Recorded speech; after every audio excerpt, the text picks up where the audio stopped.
Welcome once again to Country HQ Spotlight on podcast, where we always are shining the light on the incredible artists shaping not just the Australian country music, but the international country music scene, which is thriving more than ever in 2025. I'm your host, Adam Simon, and today we're joined by none other than the man himself, Phelps, fresh out of Gympie, about to hit the world stage, I'm sure. Linc has been making waves in country scene for years, and now he's got a highly anticipated sophomore album coming out March 7th, Faith and Sweat. Looking forward to that. So he's proved that hard work, heart, and honesty make for some of the best country music out there, and the live show, the music you're all about, it's a rocking good time. So who better to talk than the man himself behind the scenes, behind the magic? Linc Phelps, welcome to Country HQ. Thanks so much for having me, brother. It was great to see you in Tamworth, and it's good to chat to you now. We're going to talk about the new album in a second, but I always like to go back and get a bit of history.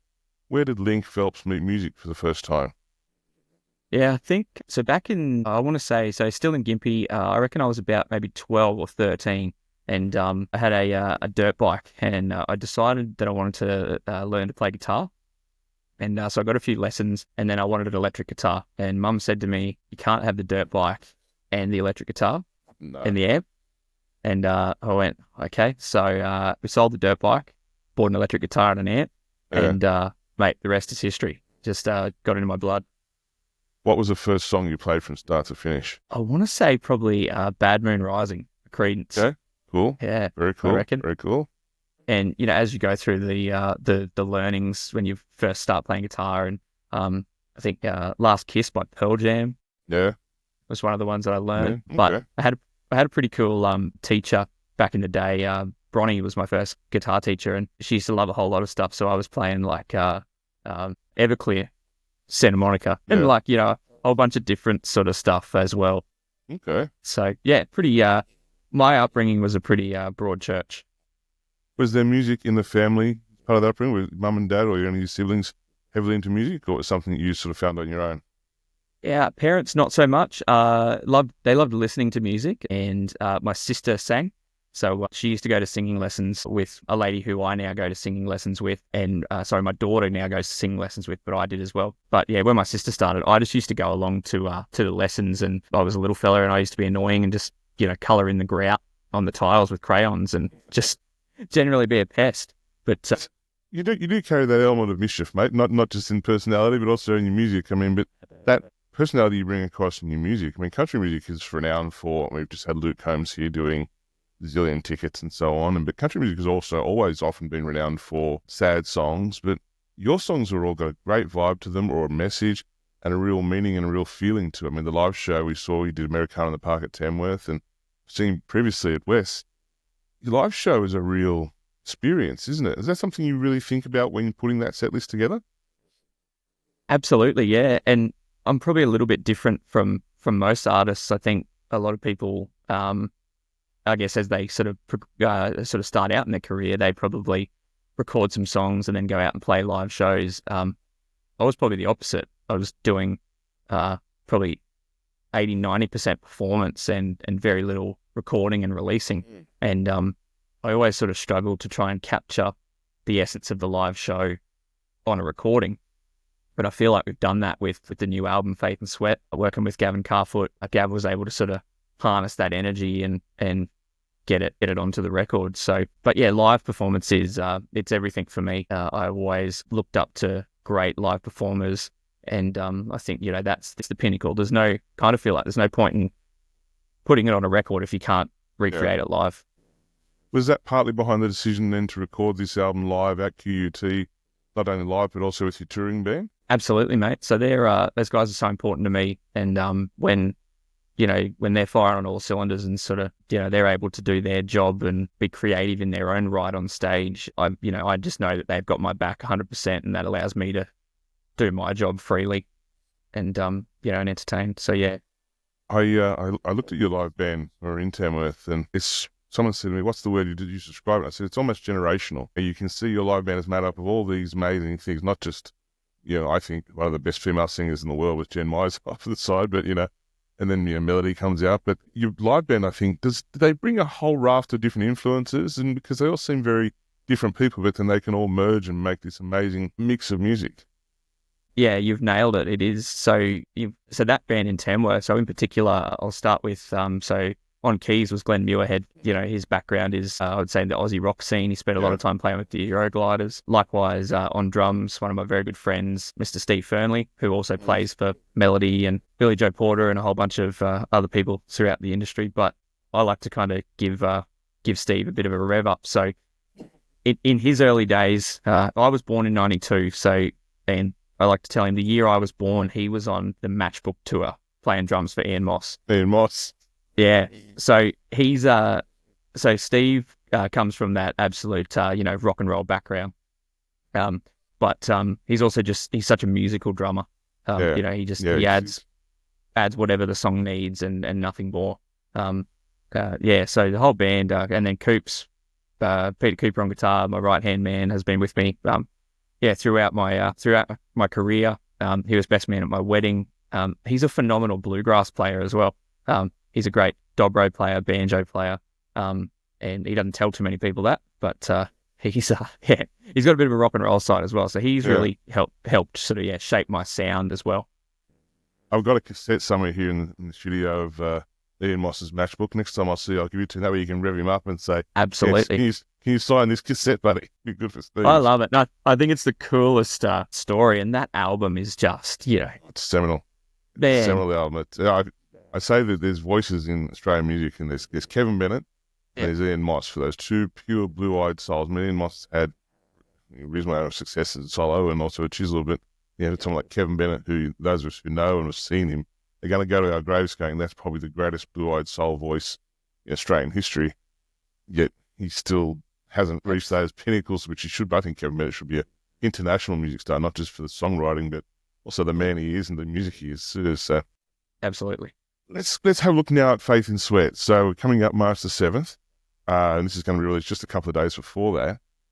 The title of the album speaks volumes. I mean, is this an album made up of your own faith, your own blood and sweat and tears? Yeah, completely. So I was, I guess, an atheist growing up. I never sort of had, a religion or a faith of sorts. I met my wife, and she believes in God, but doesn't go to church. I always struggled I didn't understand how that would work. I was kind of like, oh, don't people that believe in God go to church? But, that's not necessarily the case. Having faith doesn't always mean it has to be, religion based.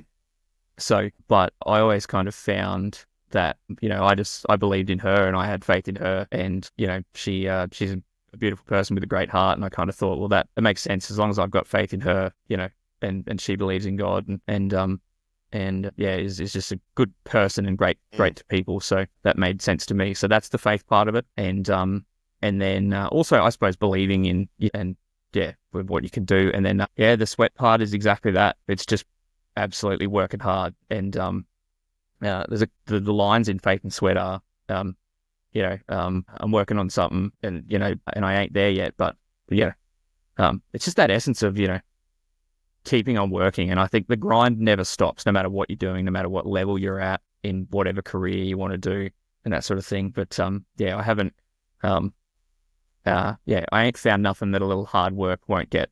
That's the line in that. So that was pretty poignant to sort of wrap up the album and say that, if you want it, you can go out and get it, but you got to work for it. But then you talk about that faith and that belief and almost that trust. I mean, I was fortunate enough to be backstage with you and the team at Tamworth, and when I was at side of stage when you were on stage, and Stacey, your wife's there as well. There's no bigger fan, and there's no one who's got more belief in you in that moment than she does. And you can see, they say, have someone look at you the way that this person looked at this person. I was watching her while you were singing, and then I was fortunate enough to be down in front of stage because we've shot a little sneaky video of your Melody singing your brand new single, Dear Mind. I mean, talk about going from one bit of faith to a religious experience. That's a great song, and it's getting a lot of traction for you both. How do you choose Melody Moko as a partner for such a special song? Good question. So, is there a dartboard in the office? No, not at all. Stace calls me a music snob sometimes. So, there's nothing wrong with that, mate. It's called standards.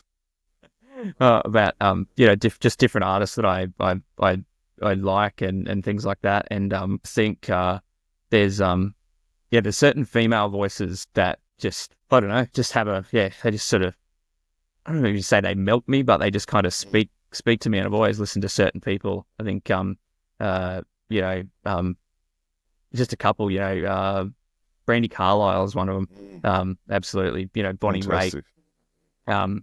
And then, a little closer to home, obviously, my good friend Jen Myers is, unreal. Yeah. Kelly Bruhaha, I absolutely bloody love, and Melody. And Melody's just got this raw and honest kind of pain in her voice. Yes. I don't know. I think for other people, like it or not, she's just honest, and you know what you're getting. And I think that's an important quality in life today. There's so many people pretending to be something they're not. I think sometimes her honesty sometimes makes people uncomfortable, but that's what music was supposed to do. Yeah.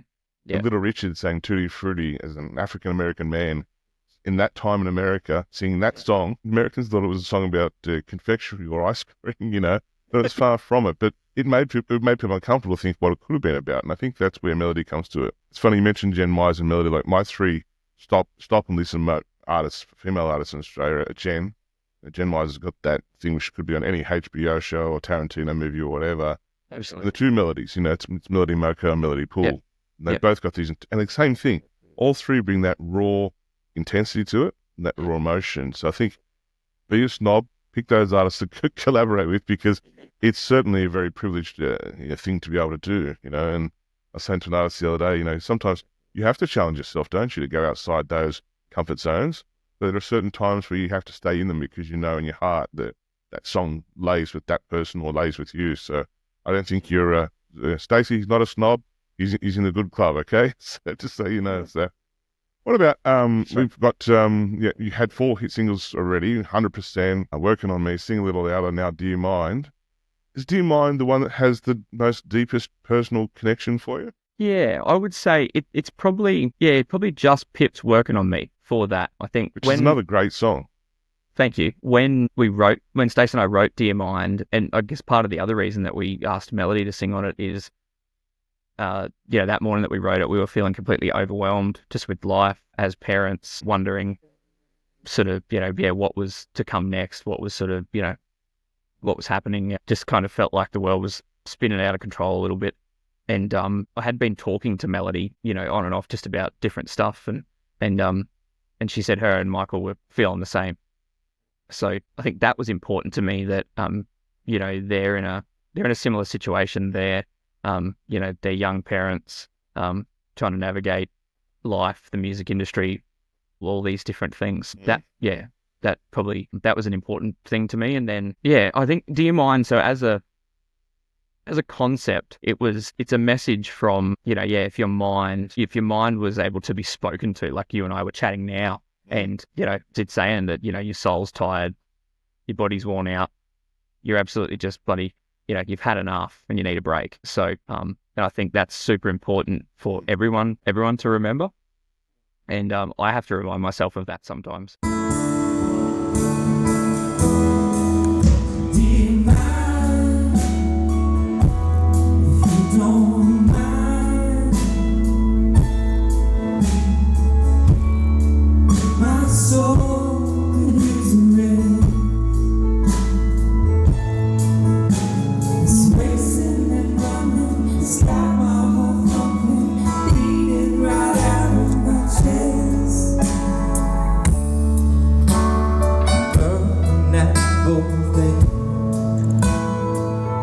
Often misconception that this lifestyle is touring and fantastic shows and so on. It's actually not. You guys, similar to the Mokos and so on, you guys work your backsides off. You have your day jobs and your businesses, but then I'm sure you have to come home at night. It's another whole full-time job, recording, writing, rehearsing, with finding the money to record an album, social media, touring, all these things. It is, and is that where something like Working on Me, I mean, you're raised in the Gympie area and so on, is that sort of a homage to your roots, and that's where you guys have placed yourselves now in your approach to, I suppose, this dual lifestyle that you have? Yep, absolutely. And people quite often ask, what's why Gympie? Why do you still live there? And I think the simple answer is I loved growing up here. It had a lot of opportunities. It's the best of you've got coastal lifestyle about 40 minutes away, and then you've got great rural aspect, on the other side. So it's not far from, airports at the sunny coast and all those sort of things. And it's a lot of the things that it doesn't have that makes it a great place to raise kids as well. So obviously there's maybe something written in the stars there, with the Gympie Muster and all those sorts of things being, such a great festival. And but it's it has energy. The whole place has energy to me, Remember the first time I went to Gympie Muster, in the main stage, and there's 10,000 people there, and show finishes. All of a sudden, like in the Hobbit or something, all these people come out of the woods. It's all the volunteers to clean up. 30 minutes later, the place is back to scratch, and it's like, then they all disappear again. But it was an energy. So I remember going there the first time, and I was commenting to the person I was with, saying, everyone has said hi or welcome or please and thank you and so on, and it's a real. It's a working man's land, but it's also a very spiritual place, I think, with that Namarok forest and so on. I think what a great place to be able to raise a family and be creative as well. Absolutely, mate, and we love it. And I grew up working on a farm. I used to pick button squash. So there's a little yellow, a lot of people don't know what they are, but we used to call them flying saucers. So they're like a little yellow kind of circle with a green dot in the middle. And that's where I grew up, working on that farm. And then so the lines in that song about, calling my boss a jerk, there's a bit of poetic license there. I was probably never game to call him a jerk because he was this big red-headed fella. Ross was his name, and I always looked up to him like a second father. But I was never game to call him a jerk, but it made sense in the song. And I remember going the day I turned 18, I went to the pub and had a few beers and rolled in the next morning, hungover as 10 men, and was quite sick out in the paddock and that. And I remember him telling me to bugger off and go home. And so, but you better be here tomorrow. There's such a diverse range. I was listening to the music this morning, thinking, where does Linc fit? There's elements of Tom Petty, there's elements of Springsteen, and then there's a light dusting of Stapleton across the top. I mean, songs like Coffee, Whiskey and Love, and even Old Gympie Road, even though it's about Australian place.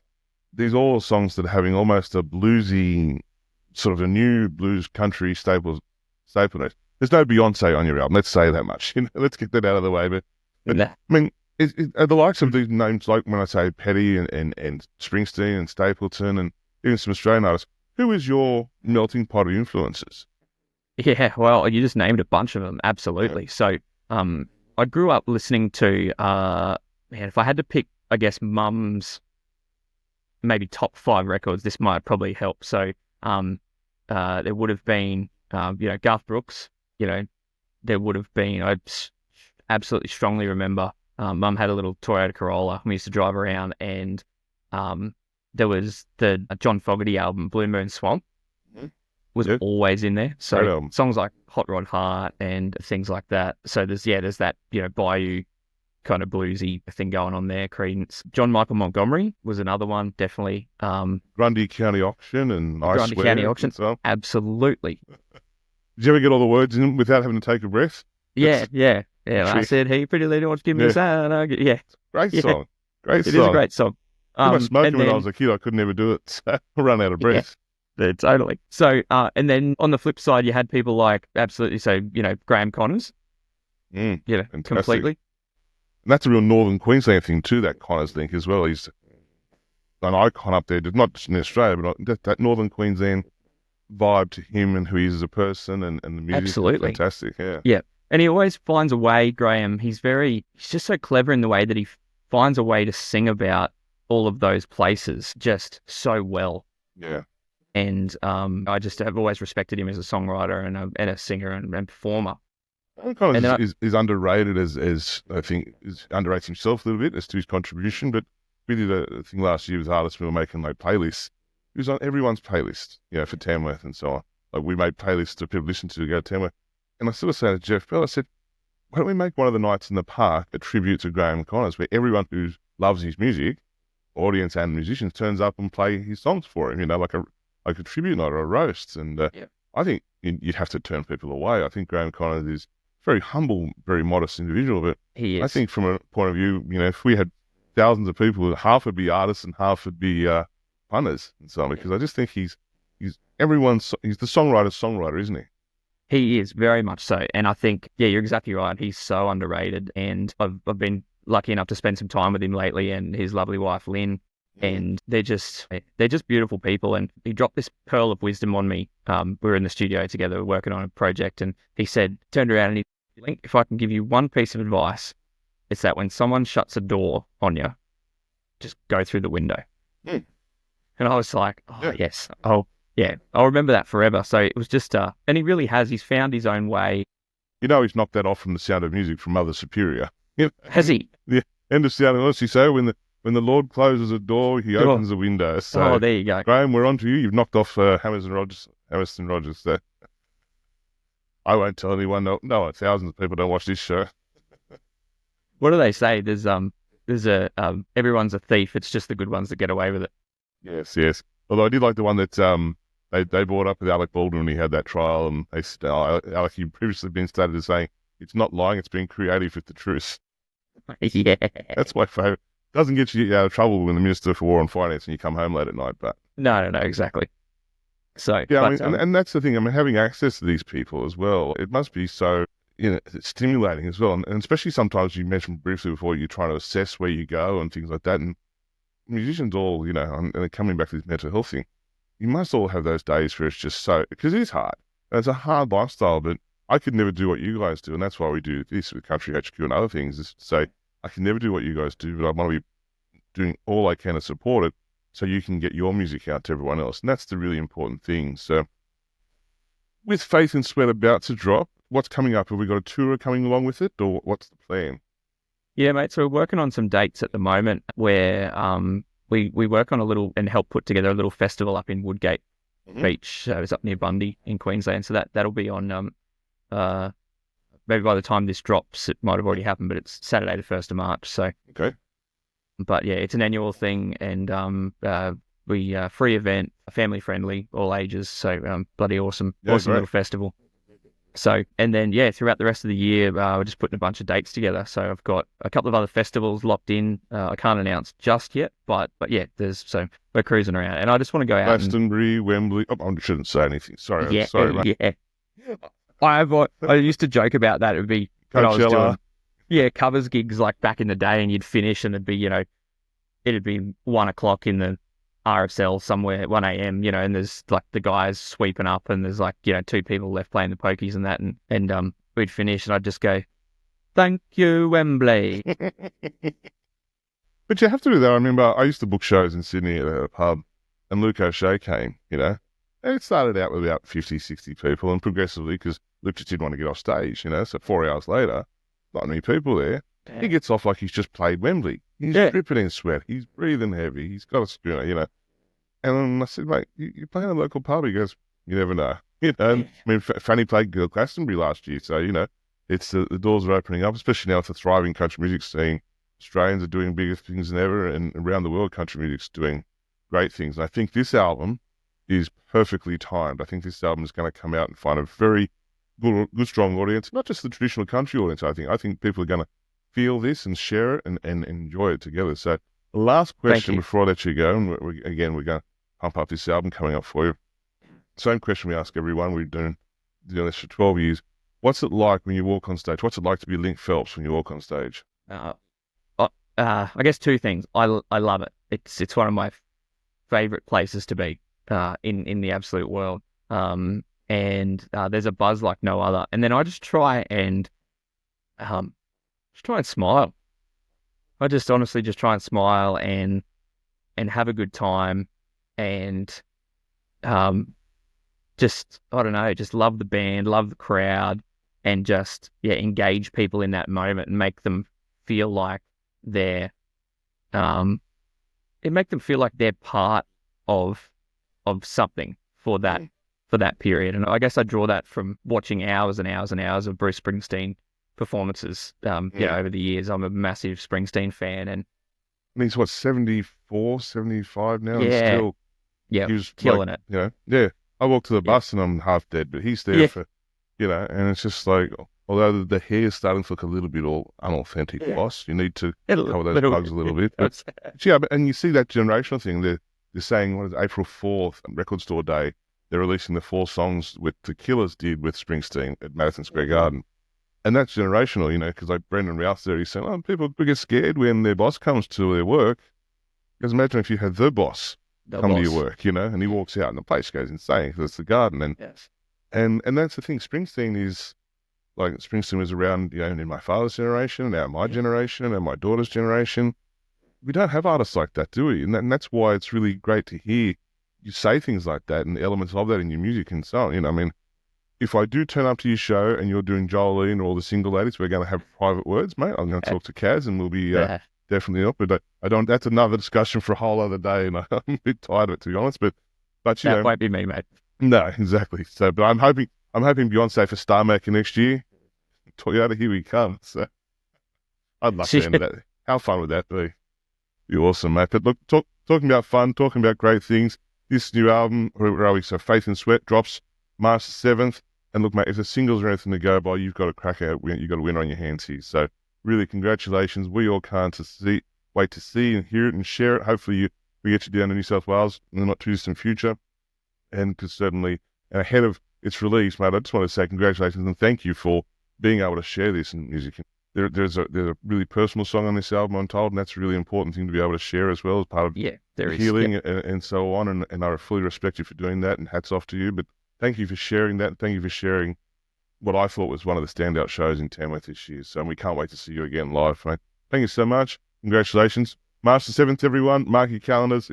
Hopefully this is going to be, I think, the day before. And we know what we're going to be listening to on March the 7th, 8th, 9th, and 10th, and for many, many weeks to come. So, Linc Phelps, thanks for your time today. Mate, thank you so much for having me, and hopefully I'll see you soon. It's my shout, and thanks for all that you do here and all the support that you give artists. We really, really appreciate it. Not a problem. You keep singing and I'll keep playing it. Okay? Roger. Thanks, bud. Thanks for joining us today on the Country HQ Spotlight On podcast. Make sure to like, subscribe, and share with your friends to keep listening to our next episode for the latest and greatest in country music from around the world.